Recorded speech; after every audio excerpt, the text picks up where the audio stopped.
Hello everyone, welcome to Bloody Consequences. Today we are going to talk about a case that shook everyone that ever heard about it and was involved in it today. We are going to talk about the murder of a person who was known for his generous nature, along with his respect for everyone that he worked with and met. This case is about the murder of Martin Thomas, a stock market trader, that was shot in his own house on 15th April 1975 in Los Angeles, California. On 15th April 1975, a call came on the police station where a man said that he had a dead body at his home and that he needed assistance hearing that the police responded, "Okay, sir, we're going to be at your location in 15 minutes. But don't you touch anything around the dead body and especially the body itself, as we don't want you to hamper any kind of evidence on the site." The man agreed in a calm manner and said he is waiting for them to come. It started raining heavily. Outside, the police took longer than an hour when they came. The policeman knocked on the door and said, "You called us and said there was a dead body at your house." The man said yes and identified himself as Spencer Thomas. The policeman introduced himself as John and asked, "Where is the body?" Spencer said, "It's inside the bedroom." John said, "Okay, so whose body is this?" John asked Spencer, and he said, "It's my younger brother, Martin." The cop looked in shock and said on the call, "You said it was a dead body. You didn't say he was your brother." Spencer replied, "I forgot to mention that, as I was very scared."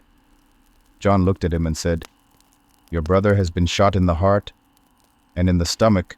We need to call our detective, who is a specialist in these kind of cases." Spencer said, "Do the needful." John's team made the call to the famous detective Luther, who was known in the department as one of the best crime case solver because of his ability of understand criminals' mind and his uncanny ways of solving cases. Half an hour later, Luther knocked on the door. Spencer opened the door and was taken aback by the handsome face of Mr. Luther and by his large stature, a 6'5" muscular man who looked more of an athlete rather than a detective. Spencer said, "You sure you are a detective?" Mr. Luther replied smilingly, "Yes, sir. Don't let my kind face deceive you." John said to Spencer, "Mr. Luther has 15 years of experience, and he is a very respectable detective in the department, and at the same people actually find it tough to hide their crimes from him." Mr. Luther immediately said to Spencer on the phone, "You said somebody died, but you didn't say it was your brother." Spencer said, "Like I said to Mr. John, I was shook and didn't know what I was doing." Luther looked at him and thought that if someone's brother died, that person must be in utter shock, must be in a situation where they are scared or confused, and for the sake of mankind, he would have said that my brother has been shot. Then Mr. Luther looked at the dead body. There wasn't a gun near him, and there were 2 shots fired, one to his heart and one to his stomach. He immediately knew the person was dead. There was no way in hell there was any chance of survival. Luther found no resistance marks, so he knew it was a plain murder. He said, "Who killed him? Do you have any idea?" Spencer said, "2 large men. They came out from my house in a hurry when shots were fired, and we ran towards our house to check things." "We?" Who asked Luther. "Yes, me. And my father." "Your father. Where is he?" Spencer said, "He is the bedroom upstairs, and I asked him not to come down, as he would not be able to handle this whole situation." Luther said, "Then what happened?" Spencer said, "Before me and my father could reach the door, the 2 men fled in their black car." "Black car? You sure?" Luther asked. Spencer said, "Yes." Luther looked at the he body and said, "I want to meet your father." Spencer said, "I think he is in a shock. His son just died." Luther said, "Yes, that's why I need to talk to him. So bring him down, and we'll talk." Spencer agrees and brings his father, David Thomas, down who looked absolutely normal. Luther said, "Your son just died. I hope you are okay." David replies, "God rest my boy's soul. He was a good man." Luther asks him about he found his son's body. David repeats the exact scenario his son just described to the officers. Luther said, "Did you see the faces of the men?" Both the father and son declined and said all they just saw were two large men coming out from their house and were on the run when they saw them. And before they could do anything, they fled in their black car. Luther asked if Martin had gambling problems, or was he involved in drugs? The father said, "No, Martin wasn't like that. He was a good man who drank only once in a blue moon, and that too, not more than a small glass of wine." Then Luther started asking more questions. He asked, "Then how many people do live in this house? And where are all the family members?" David said, "Only us three live here."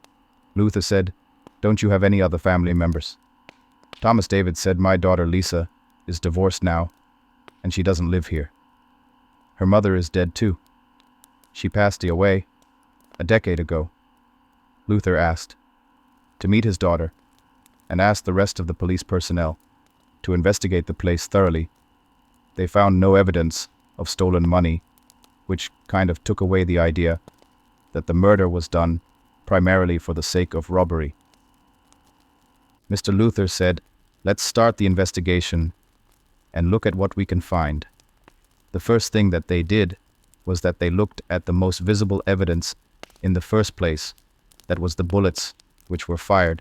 It was found that it was 22 caliber bullet. Luther asked David and his son, "Do guys got some guns for your protection in here?" They said, "No, we don't have a gun." He said, "Okay." Mr. Luther's assistant, Martha, asked David and Spencer, "Do you know anybody who probably uses this type of gun nearby?"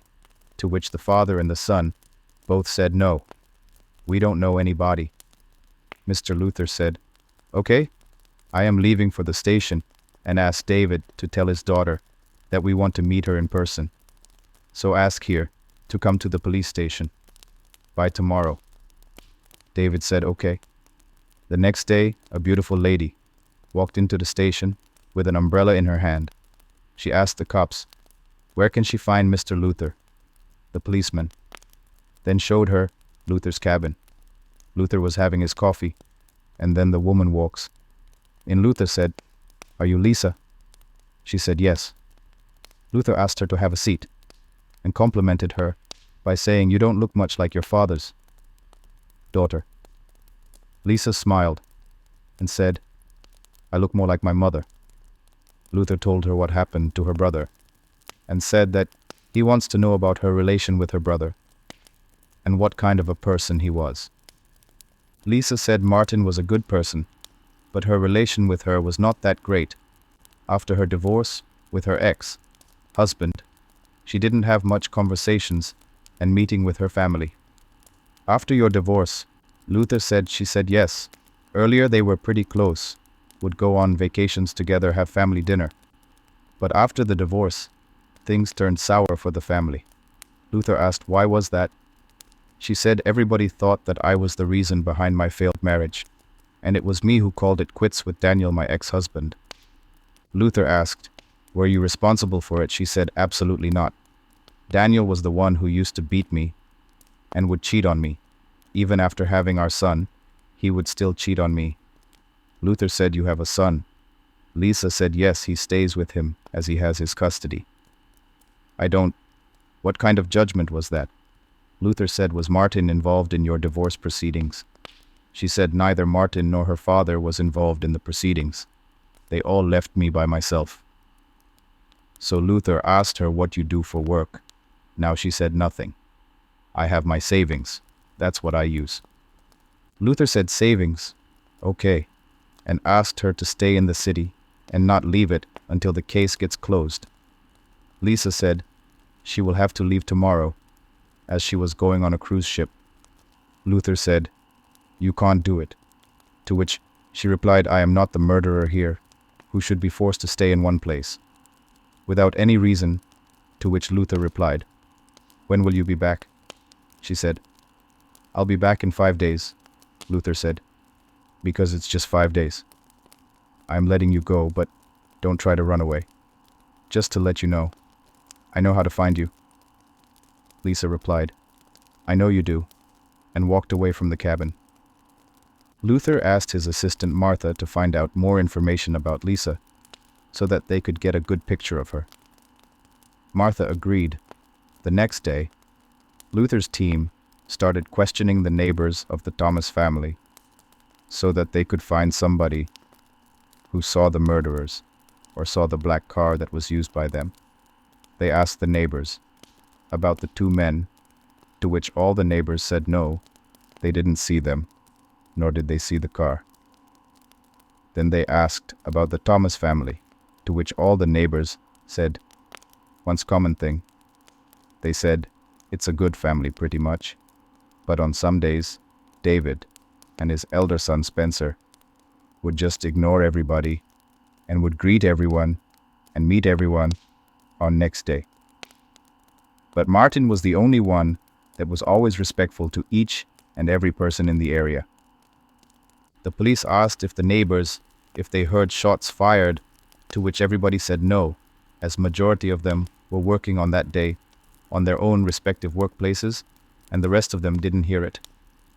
After this, Luther asked Spencer to come and visit him at the station.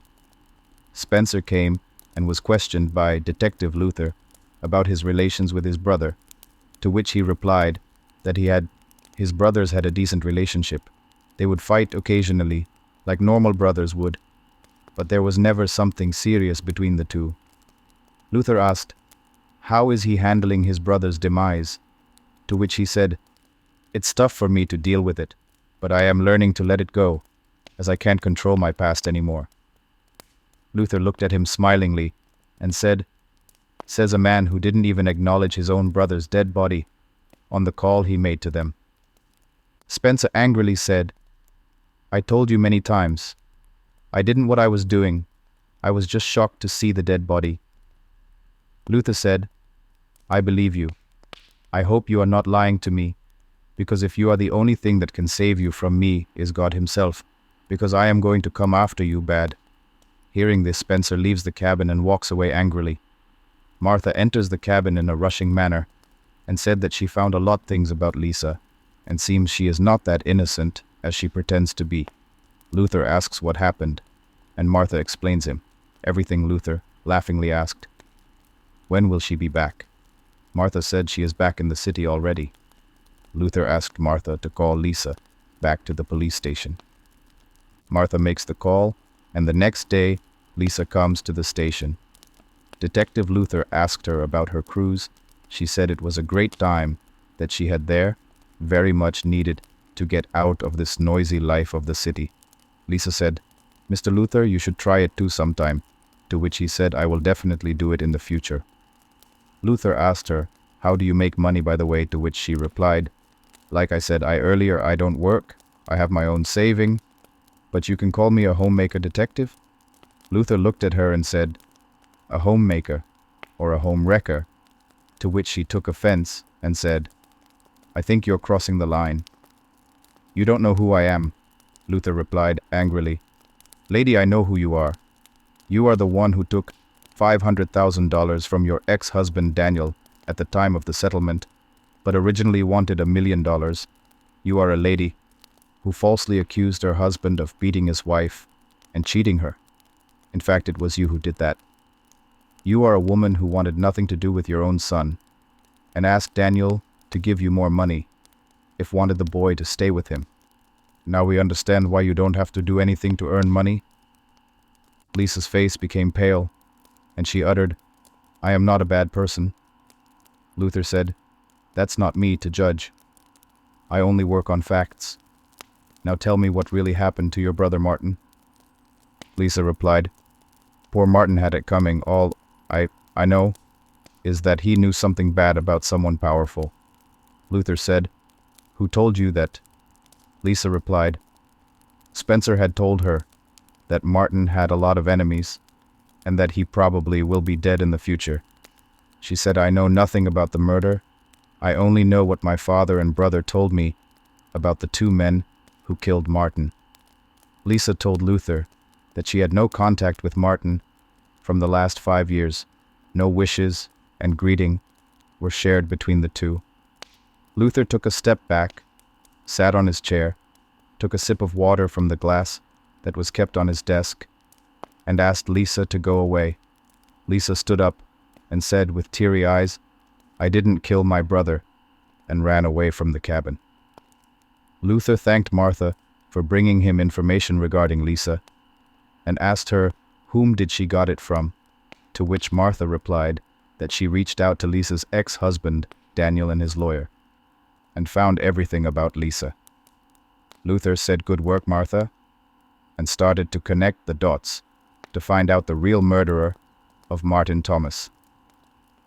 A whole month passed away. Luther's team was just trying to dig more information about the killer, but all their efforts were going into vain.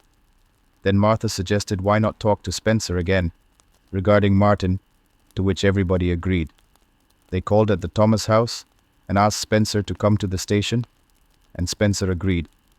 After 2 hours, David calls the station and tells them that his son Spencer has been shot. Hearing this, Luther, along with his team, rushed to the Thomas's house and saw Spencer lying on the bed and asked him what happened, to which Spencer said that he was coming to the station to meet them, and as soon as he went outside his house, shots were fired at him, and one bullet went into his left hand. Hearing this, Detective Luther thought the someone is trying to silence Spencer, as he knows something about the murder of his brother. Luther asked him, you said to your sister that Martin will be dead in the future, to which he replied, I cannot recall saying that, and I am not able to think properly at the moment. Hearing this, Luther told David and Spencer to take care of themselves and went to the station again. David informed his daughter what happened to Spencer. Hearing that, she panicked and got scared for her own life. The next day, Lisa comes to police station and went into Luther's cabin and tells him that she thinks it was Spencer who killed Martin, to which Luther asked her, why do you think that? Lisa replied that the day after I came to the police station, Spencer called me up and said that he hopes that she didn't talk about their mother to the cops. Detective Luther said, your mother isn't she dead? Lisa replied, yes, she died 10 years ago, but it wasn't natural death. Luther asked, how did she die? Was she also shot too? Which Lisa said, no. She was on a boat with my father, and us children were on another boat. And they went far away sailing, and then my father came back, panicked, and told everyone that their mother got a heart attack, and she fell into the ocean. To which Luther looked surprised and said, why didn't you tell me this earlier? Lisa said, I didn't think it was important. Luther said it was lady. Luther, along with his team, went back to the Thomas's house and asked Spencer how his mother died. Spencer was shocked by that question and said, she fell into the ocean. My father tried to save her, but she got a heart attack, and my father didn't know how to swim, so he couldn't save her. Luther asked, did Martin had any girlfriend? By the way, Spencer said, no. Not that I am aware of, but I do remember that his health was not that great from some time. His health, what happened to it? Luther asked, and Spencer said, he just saw Martin becoming more weak day after day, and that he was becoming distant with everyone in the family, including their father. Luther looked at him and said, thank you for the information, but I see you need rest now, so take care. We will meet soon. Luther was really in confusing state. He was trying to look at each and every aspect, but was not able to come to the conclusion. Detective Luther's assistant asked him, what do you think? Who is the killer, according to you? The brother or the sister? Whom do you think it was, or do you think it was someone else? To which he said, I don't know, it could be both of them, or it could be the really somebody else. Luther started thinking that Lisa's ex-husband was being left out from this case, and then asked Martha to connect him to Daniel so that he could talk to him about the case. Martha provided him the number, and Luther called Daniel, who was now living in Boston, and asked him about the Thomas's family condition while he was with Lisa. Daniel told him that they had a messy divorce, and Lisa's family was the one that didn't help to solve problems between him and Lisa. They kept to themselves. Lisa's father only cared about drinking and going on hunting on weekends, and that's about it. Luther said, "Hold on, drinking and hunting." Daniel said, "Yeah, he always did." Even Lisa told him that their mother didn't like this nature of David as well, and would often ask for divorce from him. Luther thanked Daniel for helping him, and comes up with a plan to find out the real truth. He goes to the Thomas's house in a rush, along with his team. He goes inside house, along with his team, and said the killers have been found. Both David and Spencer looked amazed and said, "Who were they?" Luther said it was two men sent by Daniel to kill Martin, because Martin didn't pay Daniel back the money he was supposed to give to him. It was about $80,000. David said, "Oh God, he was the one I knew. That man was never of any good. But thanks, Detective Luther. You really helped us." Spencer asked Luther to sit down and have a cup of coffee before leaving. Luther agreed. While Spencer was making the coffee, Luther asked him to show him his wound, to which Spencer starts hesitating at first. But then Luther forces to see the bullet shot. Luther looked at his hand and said in a low voice, "A shot from a .22 caliber gun, isn't it? And if the guy fired it on you, how come you didn't get shot anywhere else?" And there were no shots firing heard by the neighbors or by anybody on the streets. Strange, isn't it, Spencer? Hearing this from outside, David comes and said, "Mr. Luther, don't scare my son. He is already scared." Luther said, "Yes, you are the only one who is brave enough to handle the question." David said, "I didn't mean that. Anyway, Luther said those two fat men have been captured too, and they will be here in some time." David said, "Yes, that's what should be done, and you better kill those two fat, bald-headed men, and also crush their truck once they come here." Listening to this, Luther said, "But you said that those two men were tall men, and you didn't see their faces, and that it was black car, and not a truck that was used to run away from the scene." Hearing this, Spencer took the gun from the policeman standing next to him and started yelling that he will kill everybody. Luther asked him to calm down and tried to distract him. In the meantime, John and other policemen hauled Spencer to the ground and took the weapon away from him. With Spencer being caught in one hand, Luther sits on the chair opposite him was David and asked David to tell him why did he kill his own son. David said angrily, "Because he deserved it. It all started when his mother started asking for divorce from me because she caught me cheating on her. I had to kill that woman. I chalked that woman and threw her out of the pool. Good gracious, it was the best feeling ever." Nobody knew anything about this until one day Martin came to me about 6 months ago and told me that he knew I killed his mother. And I said, "Rubbish. What are you talking about?" He said that his mother, Linda, was a great swimmer and had no heart problems, and that his mother's pendant and watch were found in my wardrobe. I figured he knew I told him not to do anything about, but instead, he asked me to give him $300,000 to keep his mouth shut. I was not going to give him a nickel, so I told Spencer about this, and he and I made the plan to kill him. On 15th April, L called Martin and told him that I will give the money to him. He came to the house and started asking, "Where is the money?"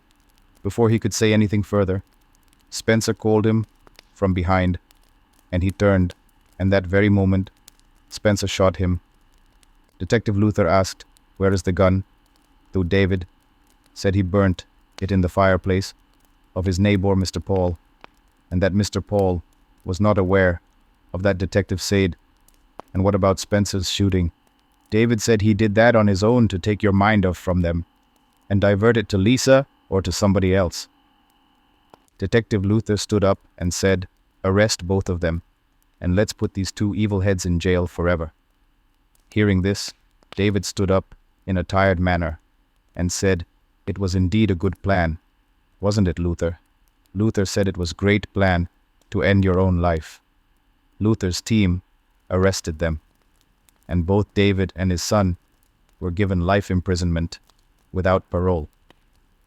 Hearing what happened to her brother and father, Lisa was shocked and could not fathom the fact that it was her own father who killed her mother and her elder brother killed her younger brother. After this incident, she left the state with all the money she had and started her new life in Phoenix, Arizona, with the hope that she leaves her past life behind.